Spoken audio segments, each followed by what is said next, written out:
Bu xato. Assalomu alaykum hurmatli obunachilar. Bugun ko'pchilik usta akalarimiz so'ragan ichki burchini ko'rsatib o'tib ketamiz. Bilganlarga eslatma bo'ladi.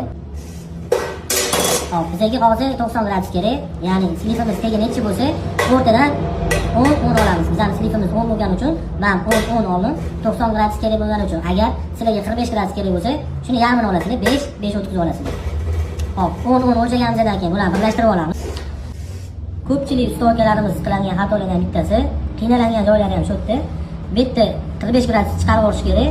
Men sizlarga eng oson yo'lni o'rgataman. Necha bukilgan bo'lsa, o'shancha o'lchab turib, bu yoqqa o'shani birlashtirib olamiz. 45 gradusimiz to'shni keladi. Ya'ni 2 ida 2 o'lchab chizib oldik. Endi 45 graduslarimizni birlashtirib olamiz.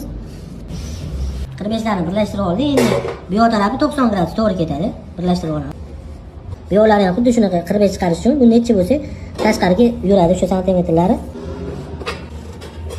Bu yog'i ham 90. Mana bitta eslatib o'tadigan joyimiz bor. Ko'p akalarimiz mashina ham 45 gradus tashqariga olib olishadi. Bu xato. Olsa, buni ichkariga olsa to'g'ri bo'ladi.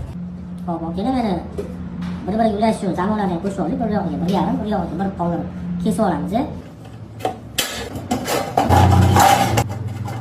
Zamonlarni qoldirib kesib oldik. Endi bukib chiqamiz.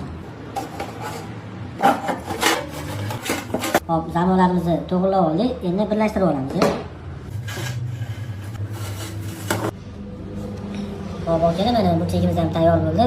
Bu videoni usta akalarimizga jo'natib qo'yinglar. Layklarni ta'sirlatib qo'yib, obuna bo'lib qo'yishni unutmanglar. Bundan ham zo'r videoga chiqarishga harakat qilamiz.